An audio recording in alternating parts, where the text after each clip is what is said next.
Good afternoon, eighth grade Bobcats. Welcome back to another week at the Helena Middle School. Hope everybody had a restful break and ready to finish off this eighth grade year strong, your middle school experience strong.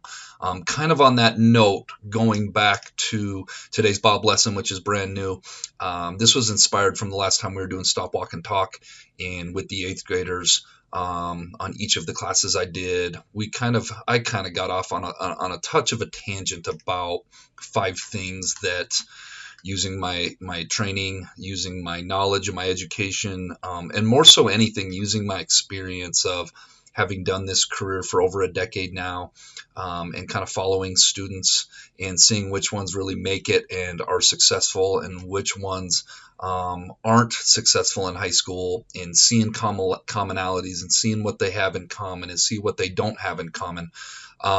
Kind of spit off 5 things in the moment of, if you do this, this, and this. I think those are the 5 most important things to be successful in high school. And I was thinking more on that and decided to put it into a Bob lesson and hit home on some of those principles a little bit harder or stronger, if you will, and create a visual with it. Because that's what this whole thing is about. Middle school is kind of training ground, building a foundation for high school, and things are going to get very real here in a few months for many of you. And being a high school graduate, really for all of you, should be everybody's goal, and it's such an attainable goal, but it definitely takes a game plan.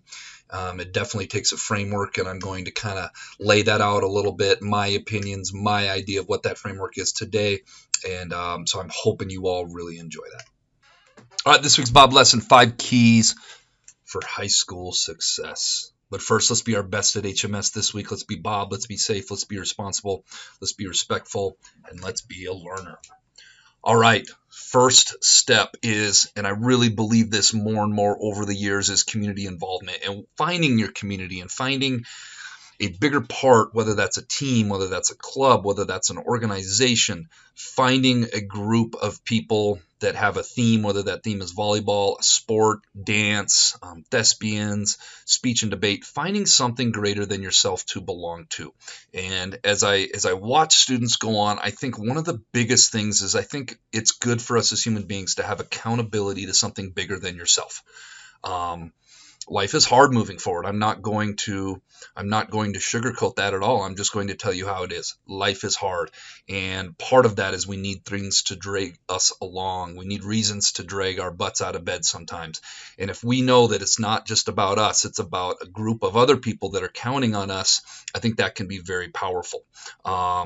To do right and to make the right decisions and to avoid things like drugs, alcohol, vaping, to avoid getting into situations where we know we shouldn't do.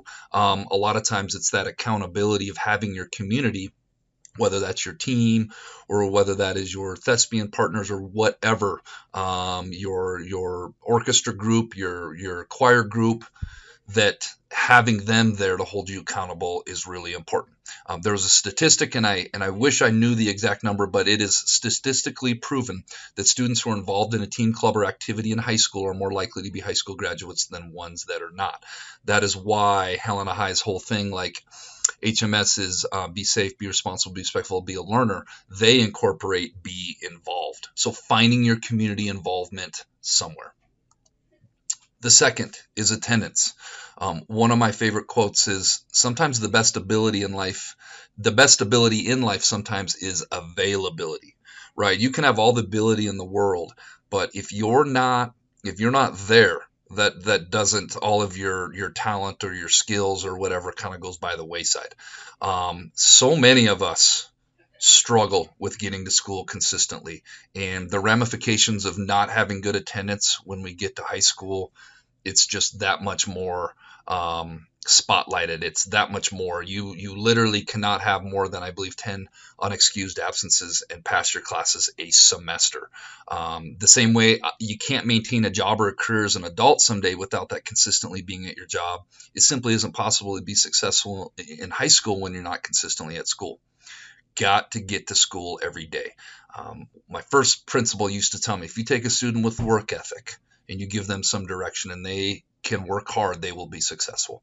I think in most cases, work ethic and consistent attendance are enough to be a high school graduate. Obviously, there's some outliers out there, but I feel very strongly about that. The third is discipline, and this can cut both ways, and I'm going to give you an example of it. The long and the short of it is discipline is having the discipline to say no to things that you know aren't good for you, but also having the discipline to get up and grind and work at things that you know are good for you. So, it can cut both ways. Having the discipline to control your impulses or behaviors for short-term thrill or enjoyment when it isn't congruent with your long-term goals. The prior Bob lesson to this was the importance of developing a vision, and that was very much for a reason. It all starts with having a vision. If you have a vision, then you have the discipline to do the things to go chase that vision, you're going to be in a good spot. The example I came up with is having the discipline to make the decision to get up and get out of bed when sleeping in and hitting snooze feels so good in the moment, kind of tied to the previous one. It'll be tied to the extracurricular community involvement stuff. Every day I get up and I do it. And part of it is my community, because I know that I have kids counting on me. And that's a very powerful motivating factor for me personally to get up and out of bed. But I know having the discipline to get up or to go to bed early and on time so that you can be refreshed and be ready to go in the morning, and putting the phone down and having that discipline is very important. On the flip side of it, having the discipline to do things you need to do that are in line with your long-term goals, even though you may not feel like doing that in the moment. And I got ahead of myself a little bit. That could be going to bed on time. That could be the example I give is skipping hanging out with friends when you have a big semester final to study for, or getting up and getting out of bed so that you can be a part of practice. And there's so many things in life just require discipline. And again, I think that all starts with having that vision. The fourth is just be kind, be a good human being. It's simply difficult to be successful while not being a good person. I'm a huge believer in life in the boomerang effect or the law of attraction. It's kind of the same thing. Like what you put out into the world, you tend to get back. I don't see a whole lot of super successful people that aren't also just good people, good human beings. And this means so many times being kind to your peers, but your teachers alike. You are not going to see eye to eye with every single teacher that you have in high school. That's just simply not how it goes. But if you can find a common ground of respect in going in that class, finding middle ground, getting what you need out of there so that you can move on and pass that class, that's what the game plan should be all about. And when it comes to peers, having friction and fighting with peers all the dang time, man, that just saps so much energy, so much emotional time, energy from other important areas in life. I really believe that things get more serious when it comes to sports, when it comes to clubs, organizations, when it comes to school. It gets harder and things get more serious.